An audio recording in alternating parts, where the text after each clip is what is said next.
Next episode दिल दहला देने वाला है। आज का ट्विस्ट सुनकर आपके रोंगटे खड़े हो जाएंगे। दृश्य एक आलीशान घर का लिविंग रूम। हवा में तनाव का माहौल है।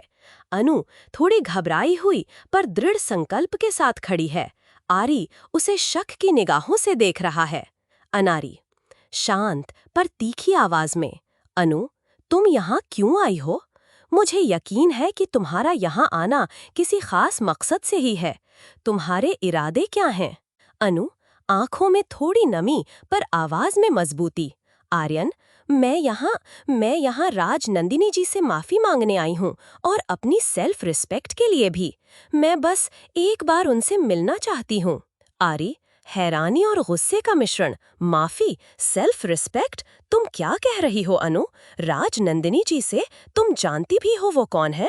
गहरी सांस लेते हुए, मैं जानती हूँ कि वो आपकी माँ है और वो जिन्होंने मुझे इतना इतना सब कुछ सहने पर मजबूर किया। लेकिन मैं इंसान हूँ आर्यन, गलतियाँ हो जाती हैं।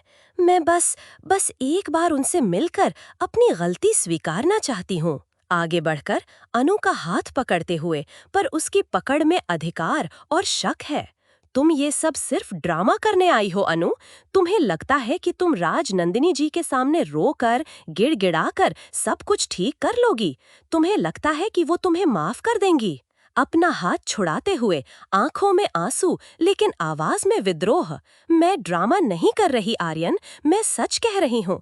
मुझे उनसे माफी मांगनी है और अगर वो मुझे माफ नहीं भी करती तो भी मुझे ये करना है। ये मेरे लिए जरूरी है। ठंडे स्वर में, तुम उनसे नहीं मिल सकती। अनु चौंक कर, क्या? क्यों नहीं मिल सकती? क्योंकि क्योंकि वो अब यहाँ नहीं है। अनु हंसी, फिर अचानक रुक जाती है, चेहरे पर सवालिया निशान। क्या मतलब? आप क्या कह रहे हैं?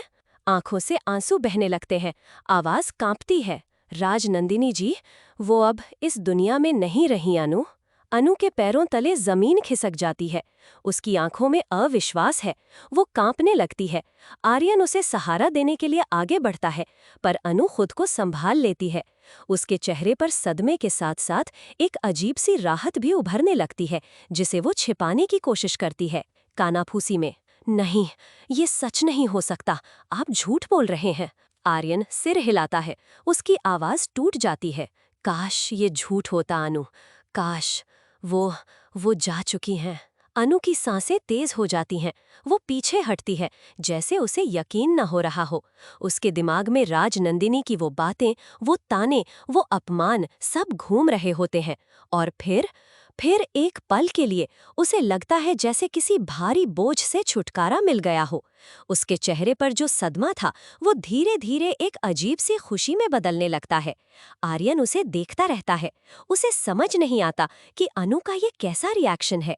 क्या वो सच में दुखी है या ये कोई और चाल है? अचानक एक गहरी सांस लेकर, जैसे उसने कोई बहुत बड़ा फैसला कर लिया हो, मुझे जाना होगा। चौंक कर, कहाँ? अभी? तुम्हें यकीन नहीं हो रहा? आंखों में एक नई चमक जो आर्यन को डरा देती है। मुझे यकीन हो रहा है आर्यन, और शायद यही बेहतर है। अनु तेजी से मुड़ती है और दरवाजे की तरफ बढ़ जाती है। आर्यन उसे रोकने की कोशिश करता है, पर अनु उसकी परवाह नहीं करती। वो घर से बाहर निकल जाती है। हवा में अभी भी सदमे का असर है, पर अनु के अंदर एक तूफान उमड़ रहा है। वो तेजी से चलती है, उसकी सांसें तेज हैं। वो अपनी सहेली के घर पहुंचती है। सहेली उसे परेशान देखती है। सहेली चिंता से, अनु, क्या हुआ? तुम इतनी परेशान क्यों लग रही हो? अनु हंसती है, एक ऐसी हंसी जिसमें सदमा, राहत और एक अजीब सा पागलपन मिला हुआ है। हाँ, हंसने वाली बात है मेरी जान। वो सब खत्म हो गया। सहेली समझ नहीं पाती, क्या खत्म हो गया? आंखों में चमक के साथ, राज नंदिनी, वो अब नहीं है। सहेली हैरान, क्या? तुम क्या कह रही हो? और तेजी से, जैसे उसे अब किसी बात का डर नहीं। हाँ, वो मर गई। और सबसे अच्छी बात पता है क्या है? मुझे उससे माफी मांगने की जरूरत नहीं पड़ेगी। मुझे उसकी शक्ल भी दोबारा नहीं देखनी पड़ेगी। अनु की हंसी तेज होती जाती है। उसकी सहेली उसे डर से देखती रहती है। अनु को लगता है जैसे उसने सालों का बोझ उतार दिया हो। उसके चेहरे पर जो राहत है वो किसी भी दुख से कहीं ज्यादा बड़ी है। उसे इस बात का एहसास नहीं कि उसने क्या कह दिया है या उसके कहने का क्या मतलब है। वो बस खुशी से झूम रही है, जैसे उसे कोई बहुत बड़ा इनाम मिला हो। ये सच है कि राजनंदिनी अब नहीं है, पर अनु का ये रिएक्शन, ये खुशी, ये सब कुछ बदल देगा। आर्यन उसे घर पर ढूंढ रहा है, परेशान है, पर अनु अब कहीं और है, एक ऐसी दुनिया में जहां राजनंदिनी का कोई डर नहीं। ये सच सामने आकर भी एक नया सस्पेंस खड़ा कर देगा। क्या अनु वाकई खुश है या ये उसकी कोई नई चाल है? क्या वह इस सच का फायदा उठाएगी? अगला एपिसोड सुनकर आपको पता लग जाएगा। चैनल को सब्सक्राइब कर दें ताकि लेटेस्ट अपडेट मिस न हो।